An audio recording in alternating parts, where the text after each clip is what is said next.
Hello, welcome to my YouTube channel grow up मस्त study में। नमस्कार साथियों, स्वागत है आज का इस सेशन में। आज हम लोग क्लास 10th के जितने भी ऑब्जेक्टिव हैं, क्लास 10th के फिजिक्स, आज हम लोग फिजिक्स के जितने भी ऑब्जेक्टिव हैं वो 50 प्लस ऑब्जेक्टिव हम लोग आज कवर करने वाले हैं। मोस्ट 50 प्लस ऑब्जेक्टिव जो कि कई बार एग्जाम में पूछे गए हैं। उम्मीद रखिएगा लास्ट तक बने रहिएगा इस हमारे सेशन में, और हमारे चैनल ग्रो अप मस्ती स्टडी को सब्सक्राइब करें और लाइक करें। अगर आपको थोड़ा सा भी लगता है कि नहीं इनसे मुझे बेनिफिट मिल रहा है तो ज़रूर सब्सक्राइब करेंगे, अन्यथा कोई बात नहीं दोस्तों। तो चलिए आज की सेशन। तो आज जो फिजिक्स का जो पहला चैप्टर है वह है प्रकाश का परावर्तन। प्रकाश के परावर्तन में आज हम लोग फर्स्ट क्वेश्चन को कवर करेंगे यहाँ से और 50 प्लस तक चलेंगे। तो देखिए आज का पहला क्वेश्चन है वह है प्रकाश के परावर्तन के कितने नियम हैं। देखिए 15 में पूछा गया है, 20 में पूछा गया है, 21 में पूछा गया है। प्रकाश के परावर्तन के नियम पूछा गया है तो प्रकाश के परावर्तन के 2 नियम होते हैं। ठीक है, चलिए नेक्स्ट प्रश्न। समतल दर्पण की फोकस दूरी क्या होती है? तो समतल दर्पण की फोकस दूरी जो होगी वह अनंत होगी। प्रकाश की किरणें गमन करती है किस रेखा में? सीधी रेखा में। बहुत मोस्ट इंपॉर्टेंट क्वेश्चन है। चलिए नेक्स्ट प्रश्न पर चलते हैं साथियों। नेक्स्ट प्रश्न है आपका ये इस प्रकार से, किसी दर्पण या चिकनी तल पर प्रकाश की किरणें आपतित होने पर परावर्तन होती हैं तो वह क्या होता है? तो इसका देखिए ऑप्शन नंबर 4 का ए हो जाएगा नियमित।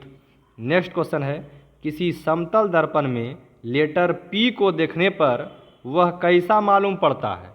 देखिए अगर कोई समतल दर्पण है उसमें लेटर पी को देखेंगे, अरे समतल दर्पण आईना जो देखते हैं आपका दायां हाथ बायां नहीं लगता है, उल्टा पुल्टा लग रहा है देखने में, तो ये कैसा लगेगा? पी इधर घूम जाएगा, इसका मतलब ऑप्शन नंबर सी हो जाएगा। प्रकाश क्या है? नेक्स्ट क्वेश्चन है प्रकाश क्या है? तो प्रकाश हम क्या कह सकते हैं? कण का प्रभाव, आंखों के प्रभावित करने वाली ऊर्जा, तापक्रम बढ़ाने वाली, इनमें से कोई नहीं। तो यह आंख को प्रभावित करने वाली ऊर्जा, यही ना है प्रकाश। चलिए नेक्स्ट प्रश्न पर चलते हैं। नेक्स्ट प्रश्न है, समतल दर्पण द्वारा बना प्रतिबिंब सदा कैसा होता है? समतल दर्पण में जो प्रतिबिंब बनता है वो कैसा होता है? आभासी और सीधा होता है। तो ये रहा आपका option number B is the right answer. चलिए नेक्स्ट प्रश्न पर चलते हैं। किसी दर्पण से आप कितनी ही दूरी पर खड़े हो आपका प्रतिबिंब सदैव सीधा प्रतीत होता है। संभवतः दर्पण कौन सा है? बताइए, दर्पण से आप कितनी ही दूरी पर क्यों ना खड़े हो आपका प्रतिबिंब सदैव सीधा बनेगा। दोस्तों यह तो समतल अथवा उत्तल होगा। Option number D is the right answer. चलिए नेक्स्ट प्रश्न पर चलते हैं। नेक्स्ट प्रश्न है ये आपका 9 नंबर। प्रकाश की किरणों के सरल रेखा गमन करने का अनुप्रयोग क्या है? प्रकाश की जो किरणों हैं, किरणों के सरल रैखिक गमन के अनुप्रयोग क्या हैं? तो अनुप्रयोग में इसका क्या हो जाएगा? 9 नंबर का ऑप्शन नंबर डी, ए और बी दोनों हो जाएंगे, सूर्य के ग्रहण में और चंद्र ग्रहण में। ठीक है, चलिए नेक्स्ट प्रश्न पर चलिए साथियों, नेक्स्ट प्रश्न है आपका इस नंबर से, किसी वस्तु की छाया तभी बन सकती है जब प्रकाश की किरणें गमन करेगी। कब बनेगी छाया बताइए? तो इसका ऑप्शन नंबर होगा 10 का ए, सीधी रेखा में। ठीक है, चलिए नेक्स्ट प्रश्न पर चलते हैं। नेक्स्ट प्रश्न है इस प्रकार से, किरणें के समूह को क्या कहा जाता है? किरणों के समूह को क्या कहा जाता है? किरणों के समूह को किरण पुंज भी कहा जाता है और प्रकाश पुंज भी कहा जाता है। तो ऑप्शन नंबर सी, ए और बी दोनों राइट होगा। चलिए नेक्स्ट प्रश्न पर चलते हैं। नेक्स्ट प्रश्न क्या है, किसी उच्च कोटि की पॉलिश किए गए दर्पण, है ना, किसी उच्च कोटि की पॉलिश किए गए दर्पण अपने पर पड़ने वाले प्रकाश को परावर्तित करता है ना। तो पड़ने वाले प्रकाश तो क्या है इसका आंसर? पूर्ण रूप से। Option number A is the right answer. चलिए दोस्तों नेक्स्ट क्वेश्चन पर चलते हैं। देखिए ये बहुत इंपॉर्टेंट क्वेश्चन है, ये कई बार पूछा गया है एग्जाम में, ये तो 2021 यहाँ पर है, कई बार एग्जाम में पूछा जाता है ऐसे प्रश्न। तेल लगा कागज कैसा होता है? ये कैसा है तेल लगा कागज? तो ये होगा पारभासक, मतलब हल्का हल्का आंशिक रूप से दिखाई देता है। ठीक है, चलिए नेक्स्ट प्रश्न है आपके सामने ये रहा, आधुनिक क्वांटम सिद्धांत के आधार पर प्रकाश को क्या कहा गया है? बताइए, प्रकाश को कहा गया है कण, माना गया है कण। ठीक है, तो option number B is the right answer. Next प्रश्न पर चलते हैं। नेक्स्ट प्रश्न है ये, सूर्य से आने वाले प्रकाश पुंज कैसा है? सूर्य से आने वाला जो प्रकाश पुंज है वह कैसा है? तो 15 का ऑप्शन नंबर सी, समांतर प्रकाश पुंज। चलिए नेक्स्ट प्रश्न पर चलते हैं। नेक्स्ट प्रश्न है, प्रकाश स्रोत के सामने एक हरी रंग की छड़ी को खड़ा कर रख देने पर उसकी छाया कैसी होगी? बताइए। प्रकाश, तो इसका आंसर होगा सी नंबर, काली रंग। चलिए, तो नेक्स्ट प्रश्न है, किसी प्रकाश स्रोत के सामने एक रुकावट रख देने पर बनती है। तो इसका आंसर क्या हो जाएगा? किसी प्रकाश स्रोत के सामने एक रुकावट रख देने पर बनती है। तो option number D is the right answer. A एवं बी दोनों, छाया और उपछाया दोनों बनेगी। चलिए नेक्स्ट प्रश्न है 18 नंबर, ये रहा आपके सामने। प्रकाश स्रोत के सामने एक गेंद को रख देने पर उसकी छाया कैसी बनती है? बताइए। प्रकाश स्रोत के सामने एक गेंद को अगर रख दिया जाए तो उसकी छाया कैसी बनेगी? दोस्तों ये क्वेश्चन मैं आपके लिए छोड़ रहा हूँ 18 नंबर का। ये आप कमेंट में बताइए कि 18 का कौन सा आंसर सही होगा। अगर आपने बेसिक से पढ़ा होगा इस चैप्टर को तो ज़रूर इसका आंसर आप करेंगे, और इतना आसान क्वेश्चन तो आप ज़रूर कर ही सकते हैं, उम्मीद है। चलिए नेक्स्ट प्रश्न पर चलते हैं। नेक्स्ट प्रश्न है, दृष्टि के भौतिक अनुभूति को क्या कहा जाता है? तो दृष्टि के भौतिक अनुभूति को क्या करता है? प्रकाश कहा जाता है दोस्तों। चलिए नेक्स्ट प्रश्न पर चलते हैं। ये रहा आपका नेक्स्ट प्रश्न। प्रकाश एक रूप है, किसका रूप है? बताइए। प्रकाश एक किसका रूप है? तो प्रकाश, नेक्स्ट जो है 20 नंबर का जो आंसर होगा यह ऑप्शन नंबर बी, यह एक ऊर्जा का रूप। चलिए नेक्स्ट प्रश्न है, किसी माध्यम में प्रकाश की किरणें माध्यम के कणों को क्या करती है? बताइए। तो इसका आंसर होगा option number D, A B C तीनों हो जाएगा, क्योंकि गर्म करती है, प्रकाशित करती है, माध्यम के कणों में गति प्रदान करती है। तो ये इसका answer option number D is the right answer होगा।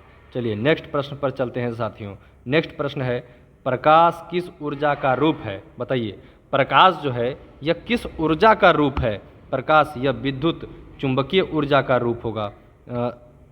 प्रकाश किस ऊर्जा का रूप है? तो प्रकाश जो है यह विकिरण ऊर्जा का रूप होगा। A, option A is the right answer. मेरा ध्यान ये नीचे वाले क्वेश्चन। तो चलिए नेक्स्ट प्रश्न पर चलते हैं। ये देखिए, प्रकाश तरंगे किस प्रकार की तरंगे होती है ना? क्या है? प्रकाश तरंगे किस प्रकार की तरंगे होती है? तो ये जो है विद्युत चुंबकीय तरंगे होती हैं, तरंग के समान होती है। ये ऑप्शन नहीं है, ऑप्शन नंबर ये बी, विद्युत चुंबकीय तरंग के अनुसार ये होती है। चलिए नेक्स्ट प्रश्न पर चलते हैं। 24 नंबर, प्रकाश तरंगों के गमन के लिए किस प्रकार के माध्यम की आवश्यकता होती है? इसका आंसर क्या होगा? Option number B is the right answer. किसी प्रकार के माध्यम की जरूरत नहीं होती है साथियों।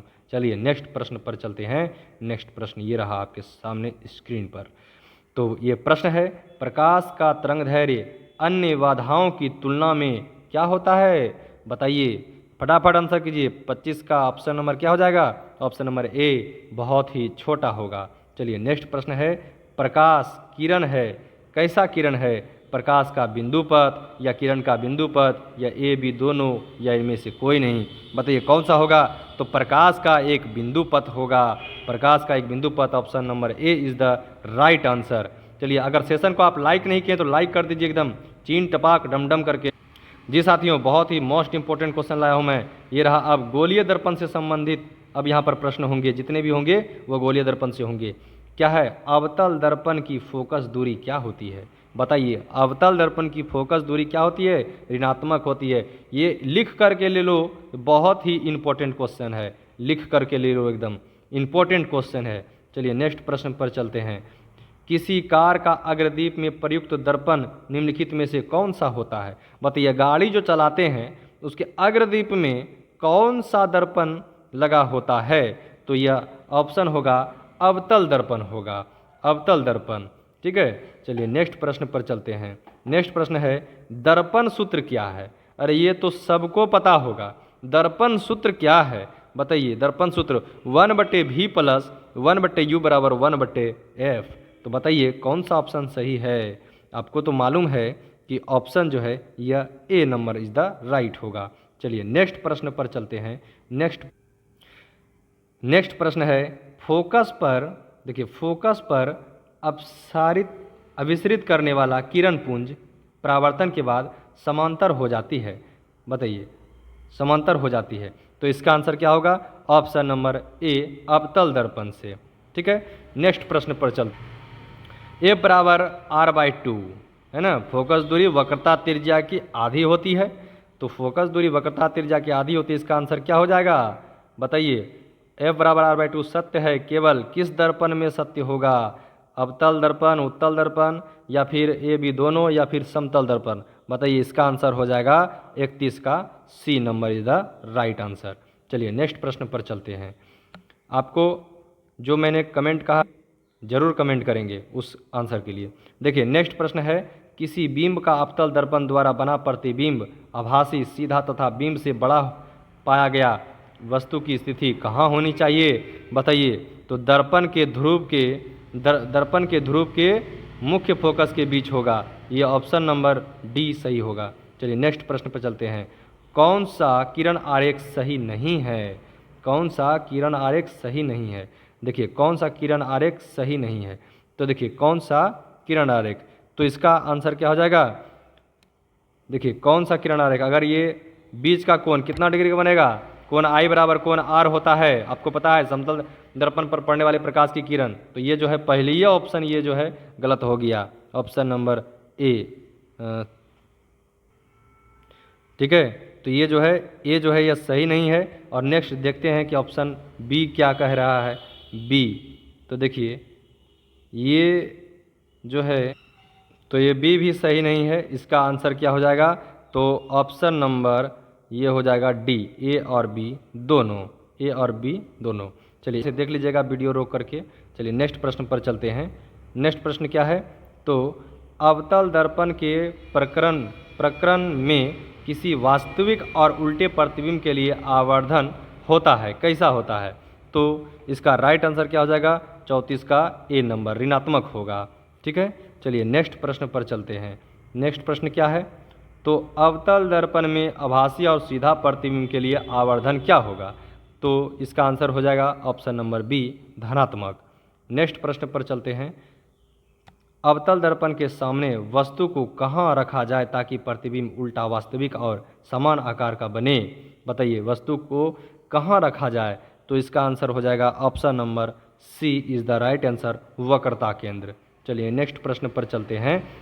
एक प्रयोग में अवतल दर्पण द्वारा किसी बिंब का प्रतिबिंब एक पर्दे पर प्राप्त किया जाता है। दर्पण की फोकस दूरी को निर्धारित करने के लिए प्रयोगकर्ता मापने की ज़रूरत है। तो क्या प्रयोगकर्ता मापने की ज़रूरत है? ऑप्शन नंबर क्या हो जाएगा? इसका ऑप्शन नंबर जो है वो हो जाएगा ए नंबर, दर्पण के तो इसका ऑप्शन नंबर ए सही होगा, दर्पण तथा पर्दा के बीच की दूरी को। चलिए नेक्स्ट प्रश्न पर चलते हैं। नेक्स्ट प्रश्न है उत्तल दर्पण के प्रकरण में दर्पण द्वारा प्रतिबिंब सदैव आभासी एवं सीधा होता है, अतः आवर्धन क्या होगा? बताइए, इसका आंसर क्या हो जाएगा? आवर्धन धनात्मक होगा, option number A is the right answer. चलिए नेक्स्ट प्रश्न पर चलते हैं। नेक्स्ट प्रश्न है किसी गोलीय दर्पण का रैखिक आवर्धन एम क्या होगा यदि प्रतिबिंब के आकार एच डैश और वस्तु के आकार एच हैं, तो आवर्धन का मान क्या होगा? बताइए, आवर्धन तो आप लोगों ने पढ़ा होगा, एम बराबर क्या होता है? H dash by H. तो ये option number S, A is the right answer. Next प्रश्न पर चलते हैं। नेक्स्ट प्रश्न है आपका, किस दर्पण का दृष्टि क्षेत्र बड़ा होता है?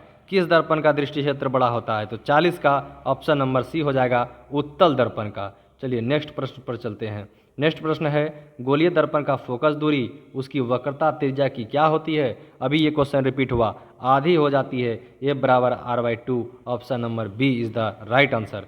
चलिए नेक्स्ट प्रश्न पर चलते हैं। नेक्स्ट प्रश्न है निम्न में से किस दर्पण की फोकस दूरी धनात्मक होती है? बताइए, ये क्वेश्चन तो एकदम रामबाण है, बहुत ही ज़रूरत है ये क्वेश्चन की, है ना। ये क्वेश्चन हमेशा आते रहते हैं एग्जाम में, तो इसका ऑप्शन नंबर बी हो जाएगा, उत्तल दर्पण। चलिए नेक्स्ट प्रश्न है। नेक्स्ट प्रश्न है सोलर कुकर में प्रयोग किए जाते हैं, ये भी क्वेश्चन इंपॉर्टेंट है, सोलर कुकर में प्रयोग किए जाते हैं। बताइए कौन सा दर्पण का सोलर कुकर में प्रयोग किया जाता है?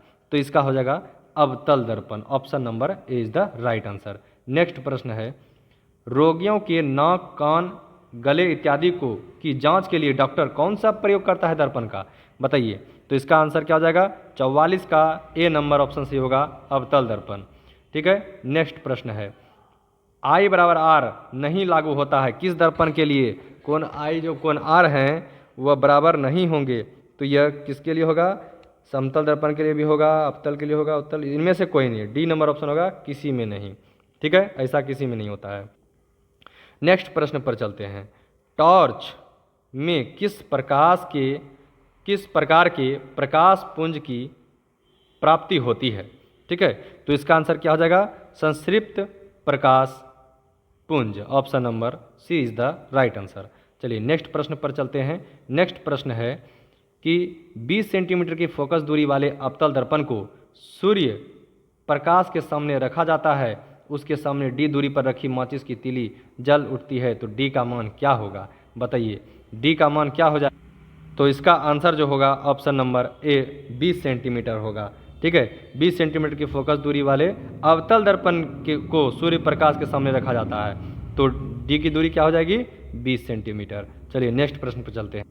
देखिए साथियों, इस चैप्टर से जितने भी न्यूमेरिकल्स हैं, अगर आप न्यूमेरिकल के लिए अगर चाहिए तो वीडियो देखो, यहाँ पर लंबा हो जाएगा, इसीलिए वीडियो न्यूमेरिकल के लिए मैं अलग से बना दूंगा।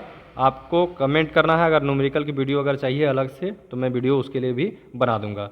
ठीक है, तो चलिए नेक्स्ट प्रश्न है, किस दर्पण का उपयोग सामान्यतः वाहनों का पश्च दृश्य दर्पणों के रूप में किया जाता है?